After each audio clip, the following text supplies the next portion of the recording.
New York City in the mid-1970s was a place where legends crossed paths without permission. Power didn't always announce itself with sirens or headlines. Sometimes it sat quietly at ringside, watching, waiting. Before the night truly begins, let me say this: we have a dream of reaching 1,000 subscribers by the end of the month. Subscribe, leave your like, and be part of that dream. Back then, dreams were currency, and men like Frank Lucas knew exactly how to collect. Harlem buzzed with rumors that evening.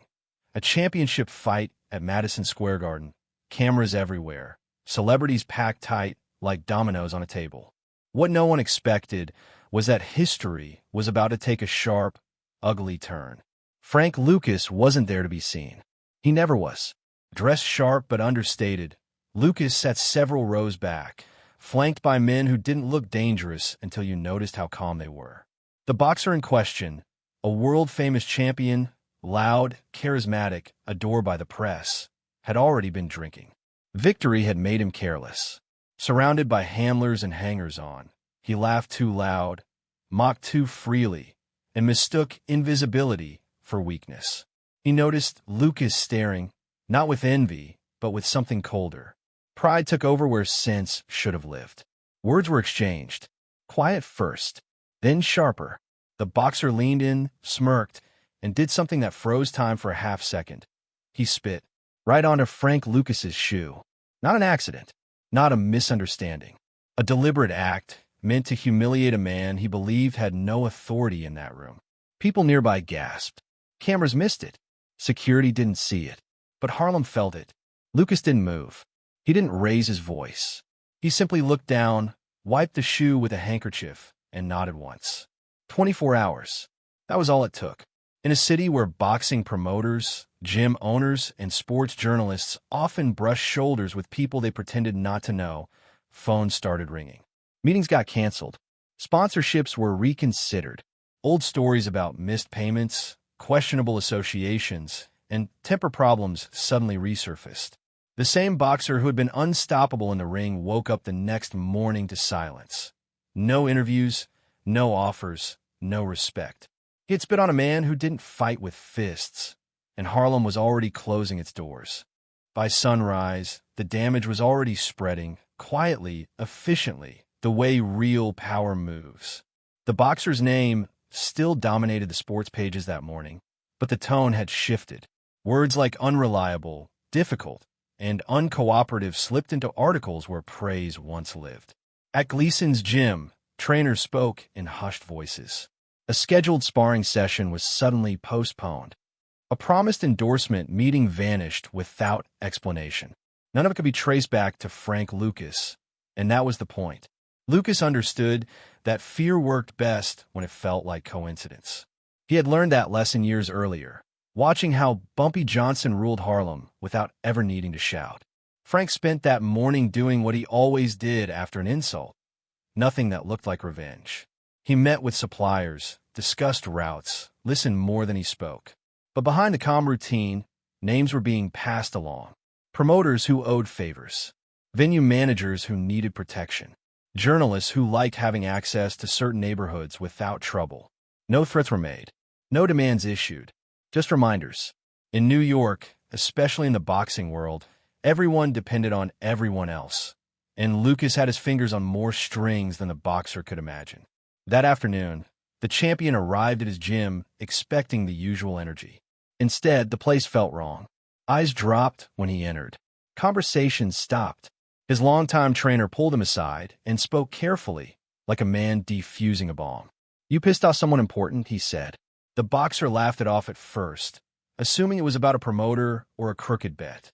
But when his manager called, voice shaky, explaining that 2 upcoming fights had been delayed indefinitely, the laughter faded. Fighters lived off momentum. Without it, careers didn't just stall. They collapsed. Meanwhile, Frank Lucas sat in his living room, listening to Curtis Mayfield play softly in the background. He thought about respect, how men confused fame with power, noise with authority. Spitting wasn't just an insult. It was a message. And messages, Lucas believed, had to be answered clearly or they'd be repeated. He didn't hate the boxer. Hate was emotional, messy. This was business. By nightfall, the fighters' inner circle was already shrinking. By midnight, the first whispers hit the streets. Nobody wanted trouble backing a man who had crossed the wrong line. And Harlem never forgot who drew those lines. By the third day, the boxer realized this wasn't bad luck, it was isolation. The phone that once rang nonstop now sat silent on his kitchen counter, heavy as a brick. When it did ring, it wasn't promoters or sponsors. It was bill collectors, lawyers, and an old friend warning him that his name had started coming up in rooms he was never invited to. In New York, rumors were a form of currency, and his was suddenly depreciating fast. The streets whispered that the champ had disrespected someone untouchable. No one said Frank Lucas's name out loud, but everyone knew. The press sensed blood. Sports writers who had once defended the boxer began revisiting old incidents. A bar fight in Philly, a missed charity appearance in Detroit, a backstage argument with a referee. Individually, they meant nothing. Together, they painted a pattern.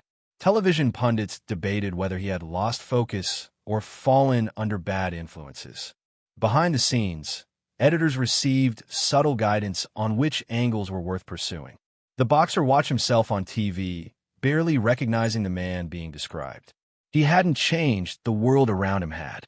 Late that night, desperation drove him to make calls he'd avoided his whole career. He reached out to a powerful promoter known for doing business in the gray areas of the sport. The meeting happened in a quiet midtown restaurant, far from cameras. The promoter listened, then shook his head slowly. "You embarrassed the wrong guy," he said. "This isn't about boxing anymore." When asked what could be done, the answer was blunt. Nothing. Apologies didn't travel far enough. Money couldn't reach high enough. Respect, once violated publicly, demanded a price that fame couldn't pay.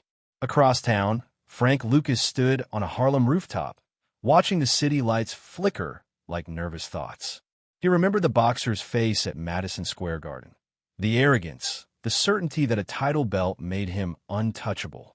Lucas had seen that look before, on politicians, on cops, on rivals who thought muscle was louder than influence. He hadn't ordered violence. He didn't need to. The boxer was dismantling himself, piece by piece, as every door quietly closed. By the end of the week, insiders were already asking the unthinkable question: was the champion finished? The first public crack appeared on a Friday night broadcast. The boxer was scheduled for a nationally televised bout. Nothing historic, but a necessary fight to keep his name hot and his ranking intact. Hours before the opening bell, the network released a short statement citing logistical issues. Insiders knew better. The venue owner had pulled out. Insurance had mysteriously fallen through. By the time the news hit the streets, fans were already demanding refunds. For the first time in years, the champion looked small, pacing alone in a locker room that felt too quiet. Commentators tried to stay neutral, but confusion leaked through their voices. A former champion on the panel hesitated before speaking. "When things start falling apart this fast," he said carefully, "it's usually not about what happens in the ring." That sentence echoed everywhere. Gyms, bars, barbershops. The boxer's reputation was shifting from feared competitor to walking liability. Trainers didn't want their prospects near him. Sparring partners suddenly had injuries. Even photographers stopped showing up. In boxing, absence spoke louder than booze. That evening, the boxer finally snapped. At a private after-hours gym, he threw punches at the heavy bag until his knuckles split, blood spotting the canvas. He screamed at no one in particular, demanding to know who was behind it. One of his old cornermen answered quietly, "You don't get it. Nobody's behind it. Everybody is." That was when the truth landed. This wasn't a single enemy. It was a system turning its back. And systems didn't argue, they erased. In Harlem, Frank Lucas attended a small neighborhood fundraiser, shaking hands, smiling politely, saying little. To anyone watching, he was just another well-dressed businessman supporting the community. But the message was spreading without him lifting a finger. Disrespect had consequences, and they didn't always come with sirens or fists. As the boxer sat alone that night, staring at his swollen hands, The realization hit harder than any punch he'd ever taken. The crowd hadn't turned against him. They had simply moved on. Monday morning confirmed what the boxer had been trying to deny. The headline didn't scream. It didn't need to. Champion's future in question amid growing controversy. The article never mentioned Madison Square Garden, never described the moment of disrespect, but it circled everything around it. Anonymous sources spoke of strained relationships and unspoken tensions. Promoters distanced themselves in carefully worded statements. Sponsors requested meetings that felt more like exits than conversations. By noon, the boxer's lawyer advised him to stay home. Financial pressure followed fast. An endorsement deal that once paid 7 figures was quietly suspended. A training facility revoked access, citing policy updates. Even his longtime cut man stopped returning calls. The boxer tried to project confidence, posting photos of intense workouts, captions about focus and comebacks. The response was brutal. Fewer likes, sarcastic comments, and silence from people who once praised him publicly. Fame was loud when it loved you. When it didn't, it vanished without explanation. Across the city, Frank Lucas met with a man from the music industry, not to discuss crime, but image. Harlem had always understood branding before the word existed. Lucas spoke about perception, about how certain men confused visibility with immunity. The boxer's collapse wasn't entertainment to him.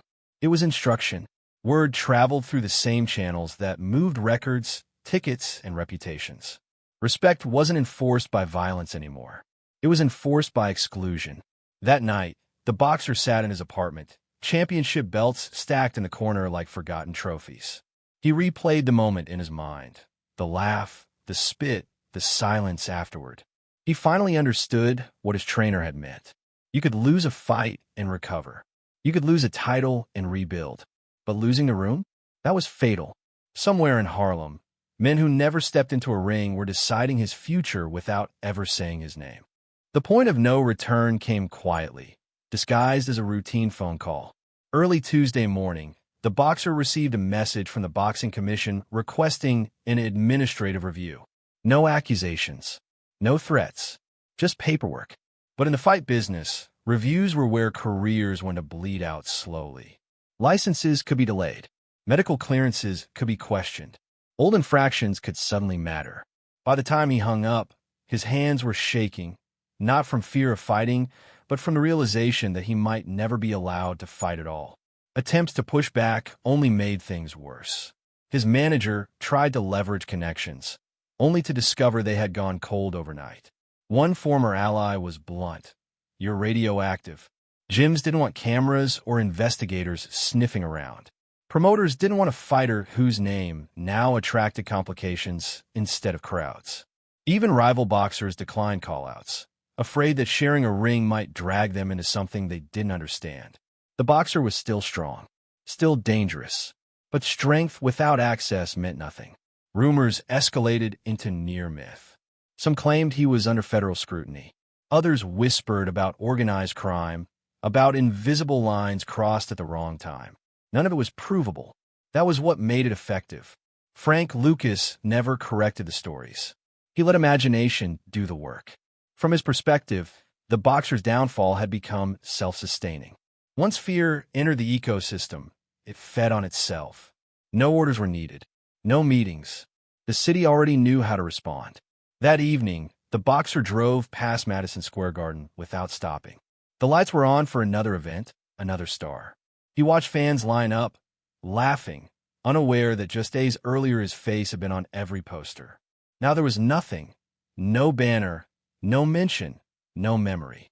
For the first time, he felt smaller than the city that once lifted him up. He had trained his whole life to survive punches, never realizing the deadliest blows were social, silent, and permanent. The announcement came midweek, buried beneath trade updates and minor bout previews, but its impact hit like a knockout. The Boxing Commission had postponed the boxer's license indefinitely, citing unresolved concerns tied to professional conduct. No timeline, no appeal date, just a pause that everyone in the industry recognized as a quiet execution. Sports networks read the statement on air with careful neutrality, but former champions on the panels exchanged knowing looks. Careers didn't come back from words like indefinite. Promoters moved fast to protect themselves. A scheduled press tour was canceled within hours. Posters were pulled down and replaced overnight, as if the boxer had never been booked at all. Gyms removed his photos from the walls, not out of disrespect, but fear of association. Young fighters who once idolized him now avoided mentioning his name. The message was clear: aligning with a fallen figure was dangerous. Boxing had always been brutal, but this was a different kind of cruelty, surgical, absolute, and invisible. The boxer tried one last time to save himself. Through a mutual contact, he requested a meeting with Frank Lucas. Not an apology tour, just a conversation. The answer came back polite and final. There was no meeting to be had. Lucas didn't need closure. The insult had already been answered. For the boxer, that rejection hurt more than any suspension. It meant there was no enemy to fight, no wrong to right. Only consequence. That night, Frank Lucas walked through Harlem as he often did, greeted with nods and quiet respect. He thought briefly about the fighter, not with anger, not even satisfaction, but with indifference. Power, he believed, was about teaching lessons without speeches. The boxer had learned his too late. As the city shifted its attention to new champions and fresh faces, one truth settled in like dust. In New York, you could survive losing a fight, but you never survived losing respect. Years later, the footage resurfaced, grainy, half-obscured, filmed by someone sitting 3 rows behind the moment that changed everything. It wasn't clear enough to make headlines, but clear enough to confirm the rumor that had haunted boxing circles for decades. A champion leaning forward, a flash of arrogance, a quiet man in a tailored suit looking down at his shoe. Historians would later argue whether that single act truly ended a career or whether it merely accelerated a collapse already waiting to happen. In New York, the answer was simpler. Moments reveal who you are, and the city responds accordingly. The boxer never officially retired. There was no farewell fight, no tribute reel, no standing ovation. He drifted, appearing briefly as a commentator, opening a gym that closed within a year, giving interviews where he spoke vaguely about betrayal and politics. He never mentioned Frank Lucas by name. He didn't have to. Everyone knew. Young fighters listened politely but felt disconnected, unable to imagine how a man so powerful could disappear without a single punch thrown at him. Frank Lucas, meanwhile, became a cautionary footnote in another kind of history, spoken about in documentaries, debated in classrooms, portrayed on screens. Some called him a criminal. Others called him a businessman shaped by his time. But among those who truly understood New York's invisible architecture, his reputation remained unchanged. He was a man who never needed to raise his voice, never needed to rush. Respect followed him because consequence did.